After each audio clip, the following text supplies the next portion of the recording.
Mahilig ka bang tumaya ng 3D Lotto? Pero wala kang ideya o naguguluhan ka kung anong tatayaan mo? Pasok ka sa channel ko, baka swertihin tayo.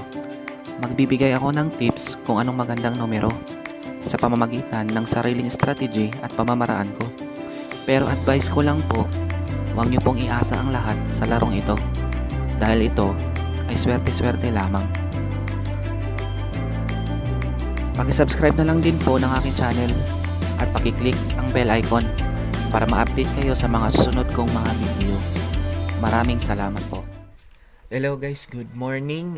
It's January 24, 2023 and shout out po sa lahat ng mga nagpa-follow sa ating channel, sa ating mga followers guys na laging sumusubaybay sa atin guys.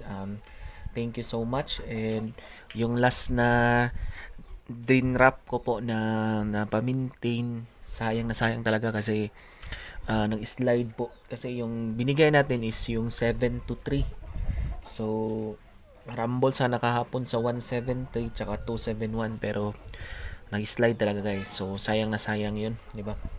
So recap tayo sa result kahapon. Yung result is 173 sa 2 PM. Then sa 5 PM is 271 and 199 sa 9 PM draw. And then ngayon January 24 meron tayong ibibigay na combination guys. So mga possible po ito na combination tsaka pairing po.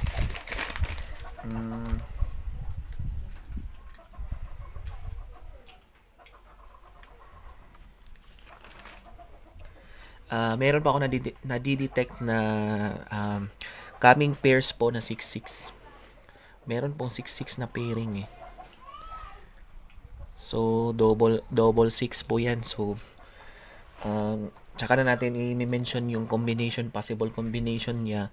Bigay mo lang tayo ng pairing. So meron ding babagsak na 1-4. So possible itong 1-4 na pair is possible siya sa 5 PM na draw. 5 PM nga na draw guys. So best nito is sa 5 PM. Yan. So bigay tayo ng combination na mayroong 1-4 and then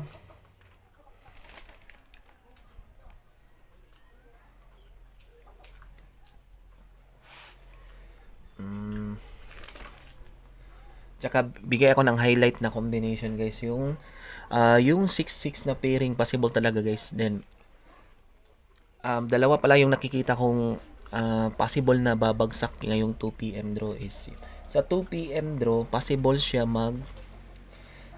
po siya mag get to po siya sa 173. So sa 2 PM draw possible po na yung 173 is get to po. So pwede siya mag 17 and then 73 or 13. So magandang ipares po nito yung 174 kasi may 14 tayo sa 5 PM. So possible babagsak po siya sa 5 PM draw. So try natin na pag maintain nyo po yan, pag pasok po yan sa combination nyo, i-try nyo po kasi makukuha po talaga siya. Yun. And then so possible po na combination ko dito guys is yung 271 kasi babalik yung combination na yun eh. So possible niya is 172. Yan, ito yung best eh. So possible siya sa 2 PM talaga guys, itong 172. Ang best ko talaga sa 2 PM is 172 at saka itong 66 na pairing guys. 66 or 60 yan eh. 60. Yan.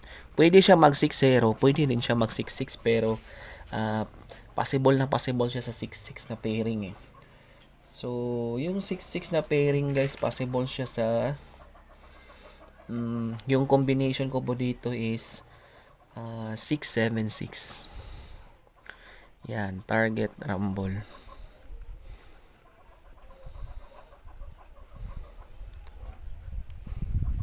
Yan. So possible po yan eh. So tsaka yung ito po yung isa yung 696. Lumabas na yata yan eh. Parang hindi pa. Target rumble. Yan.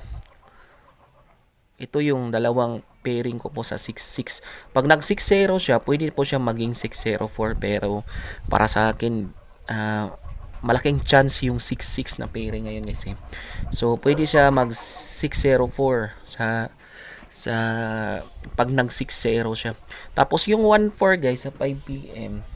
ay try nyo po yung 1-7-4 natin dyan kasi possible ko dito is 0-1-4, 7-1-4. Yan, sa 5 p.m. pa po yan eh. So best. So update tayo mamayang gabi para sa 9 p.m. draw. Yung 2 p.m. draw natin guys, ito lang guys oh. Maganda tong 6-6 pag meron kayong possible pair na 6-6 dyan na maintain.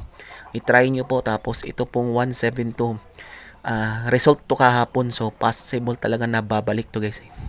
So merong possible malaking chance talaga na babalik to.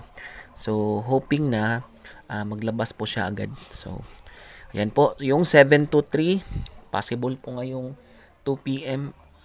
Pwede rin po nating i-try pag bet nyo po, i-try nyo po yung 7-3 na pa-maintain natin, okay?